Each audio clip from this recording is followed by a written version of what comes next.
Very good morning बच्चों। आज हम जो पेपर टॉपिक पढ़ रहे थे फैमिली एंड किनशिप, उसी का पार्ट 2 पढ़ेंगे।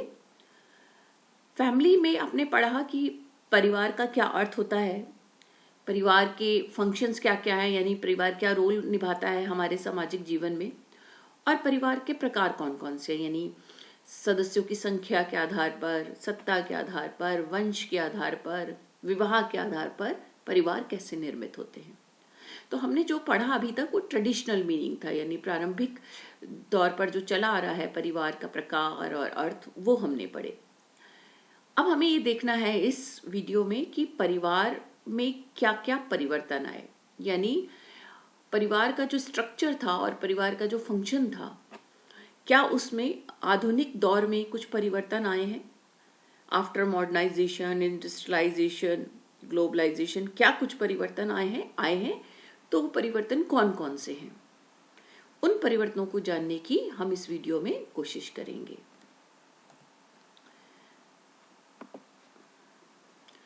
जो परिवार में हम दो तरह के परिवर्तनों की चर्चा करेंगे, एक तो स्ट्रक्चरल चेंज और एक फंक्शनल चेंज। स्ट्रक्चर, जैसे कि आप जानते हैं, सामाजिक संरचना में ऑलरेडी पढ़ा चुकी हूं आप लोगों को। स्ट्रक्चर का मतलब होता है बाहरी ढांचा, यानी जो परिवार का ढांचा है। परिवार का ढांचा किससे बनता है? छोटी और बड़ी इकाइयों से मिलकर। तो परिवार के सदस्यों से निर्मित होने वाली संरचना को आप परिवार की संरचना कहते हैं, ठीक है ना। तो क्या क्या स्ट्रक्चरल चेंज हुए हैं, पहले हम उसकी बात करेंगे। तो ज्वाइंट फैमिली सबसे पहले, इसमें एक और हम ऐड कर सकते हैं, एक्सटेंडेड फैमिली और फिर ज्वाइंट फैमिली। तो प्रारंभिक जो स्वरूप था परिवार का, और खासतौर से भारत के संदर्भ में हम बात करें तो संयुक्त परिवार या विस्तृत परिवार। संयुक्त परिवार क्या होता है? जहां 3 पीढ़ी एक साथ निवास करती है, दादा दादी, आपके मम्मी पापा और आप, ठीक है। तो 3 पीढ़ी जहां एक साथ निवास करती है, एक ही छत के नीचे, एक ही रसोई में बना हुआ खाना खाती है, एक ही पूजा घर होता है और सामूहिक संपत्ति होती है, उसको आप संयुक्त परिवार कहते हैं। इसी तरह से विस्तृत परिवार ज्वाइंट फैमिली से भी व्यापक जो होता है वो विस्तृत परिवार होता है, जहां 3 पीढ़ी से अधिक पीढ़ी के लोग एक साथ निवास करते हैं एक ही छत के नीचे। जैसे दादा दादी के भाई बहन हो सकते हैं, या उनके परिचित हो सकते हैं, है ना, उनके दूर दराज के संबंधी या कोई और परिचित उसमें साथ में निवास करे। तो जहां 3 पीढ़ी से अधिक, यानी दादा दादी के समकक्ष या दादा दादी के भाई बहन या उनके कोई परिचित उस परिवार में निवास करें, दादा दादी, माता पिता और बच्चों के साथ, तब उसे आप विस्तृत यानी एक्सटेंडेड फैमिली कहते हैं, ठीक है। तो ज्वाइंट फैमिली का स्ट्रक्चर चेंज हुआ इंडस्ट्रियलाइजेशन के बाद, औद्योगिकीकरण के बाद। जो परिवार थे वो खेती या जो पशुपालन, जो भी वो गांव में किया करते थे एक संयुक्त परिवार के रूप में, धीरे धीरे उसमें विखंडन की स्थिति उत्पन्न हुई और न्यूक्लियर फैमिली बनी, यानी एकल या एकाकी परिवार, जिसमें माता पिता और उनकी जो अविवाहित संतानें निवास करती हैं, माता पिता और उनके बच्चे, ठीक, अविवाहित बच्चे। तो तब एकल परिवार बना। धीरे धीरे फिर इकोनॉमिकल चेंजेस हुए, आर्थिक बदलाव हुए। आप कृषि से उद्योग में आए तो ज्वाइंट से न्यूक्लियर में आ गए, फिर न्यूक्लियर फैमिली, फिर इकोनॉमिक सिस्टम चेंज हुआ तो आप न्यूक्लियर फैमिली से एक सिंगल पेरेंटहुड फैमिली में आ गए, यानी एकल अभिभावक परिवार, जिसमें माता और बच्चे साथ में रहते हैं या पिता और बच्चे साथ रहते हैं। मतलब माता पिता दोनों एक साथ नहीं रहते, तो सिंगल पेरेंट रहता है। बहुत सारे कारण हो सकते हैं। माँ बच्चों के साथ रहती है तो पिता बाहर जॉब करते हैं या काम करने गए हैं, वो वहाँ उनके साथ नहीं रहते। या पिता के साथ बच्चे रहते हैं तो माँ कहीं बाहर या गांव में रहती है और बच्चे और पिता शहर में रहते हैं बिजनेस के लिए, पढ़ाई के लिए, नौकरी के लिए।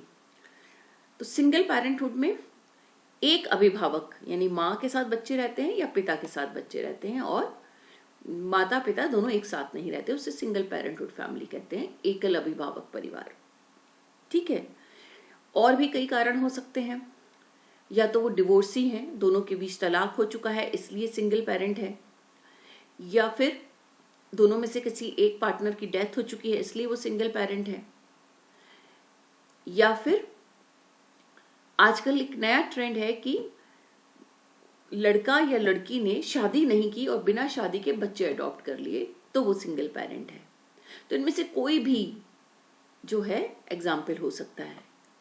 ठीक है, जैसे आपको मालूम होगा, अगर हम सुष्मिता सेन का उदाहरण ले तो सुष्मिता सेन की जो फैमिली है सिंगल पेरेंटहुड वो इसी तरह की है, जैसे उसने बच्चों को अडॉप्ट किया है लेकिन अभी तक शादी नहीं की, तो वो माँ है और बच्चे हैं तो सिंगल पेरेंटहुड फैमिली हो गई। क्लियर? ऐसे बहुत सारे उदाहरण मिलेंगे, मैंने आपको एक पॉपुलर उदाहरण दिया। तो फिर स्ट्रक्चरल चेंज हुआ, यानी एक अभिभावक रह गया और बच्चे रह गए। और चेंजेस आए और मॉडर्नाइजेशन हुआ तो डिंक फैमिली अस्तित्व में आई।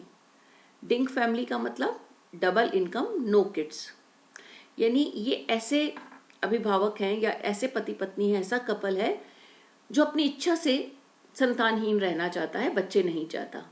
क्यों? क्योंकि दोनों ही अर्निंग मेंबर हैं, दोनों ही कमाते हैं, दोनों ही जॉब में हैं और वो बच्चों की रिस्पॉन्सिबिलिटी नहीं लेना चाहते। तो डबल इनकम यानी दोनों कमाते हैं, दोनों ही पार्टनर वर्किंग है, लेकिन वो बच्चे नहीं चाहते, अपनी इच्छा से नहीं चाहते, तो वॉलंटरी चाइल्डलेसनेस इसको बोलेंगे। नेक्स्ट एक और चेंज आया, कोहैबिटेशन। कोहैबिटेशन को हिंदी में सहजीवन कहते हैं, यानी जिसको आप एक तरह से लिव इन रिलेशनशिप कहते हैं आज के शब्दावली में। तो सहजीवन यानी एक साथ बिना विवाह किए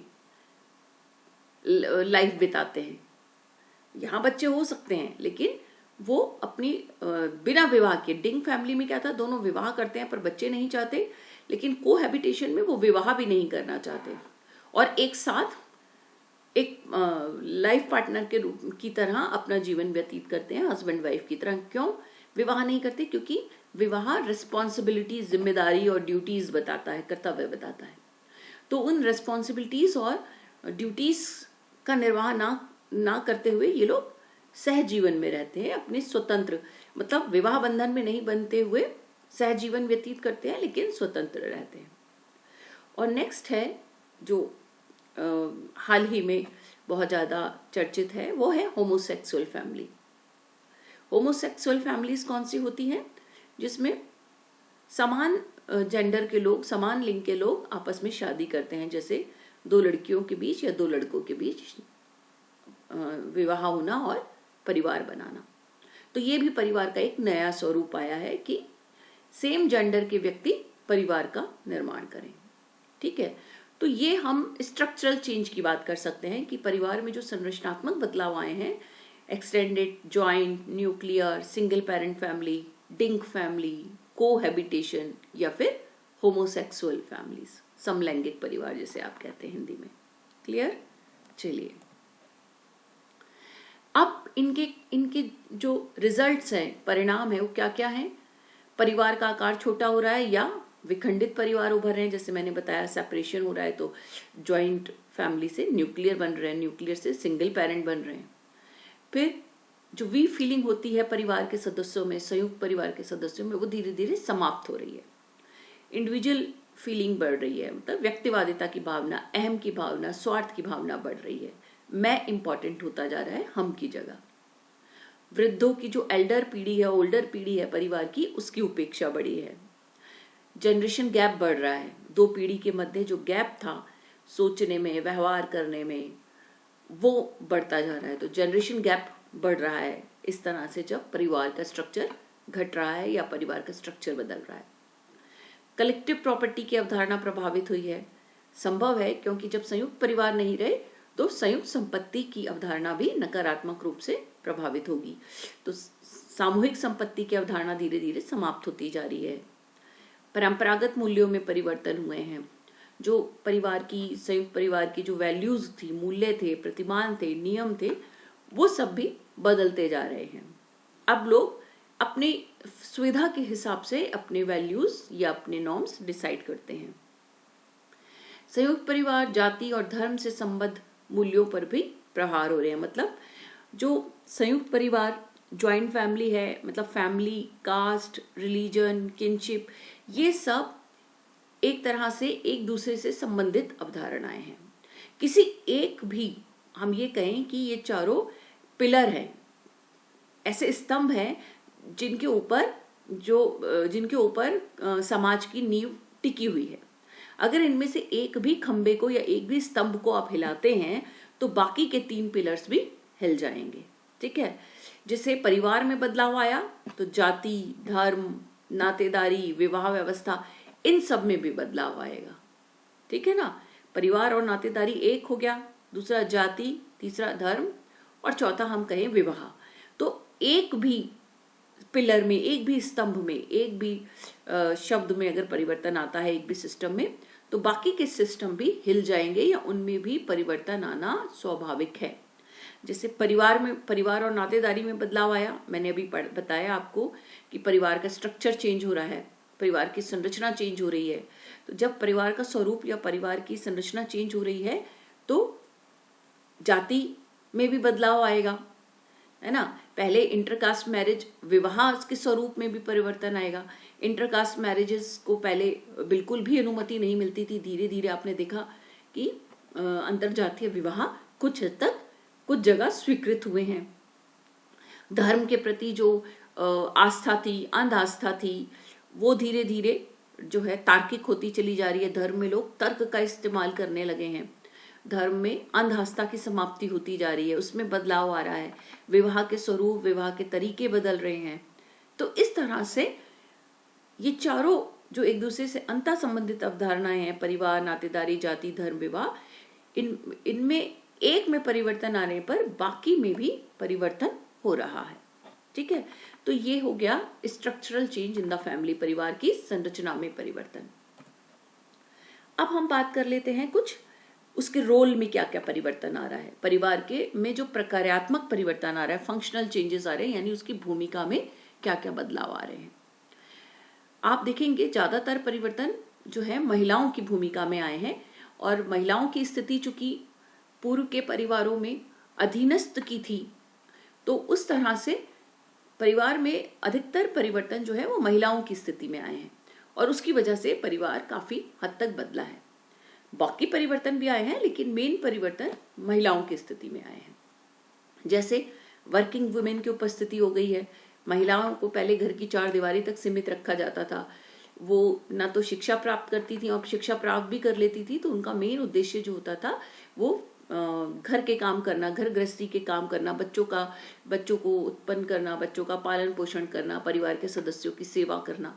लेकिन अब थोड़ा बदलाव हुआ है और वर्किंग वुमेन का कंसेप्ट आया है।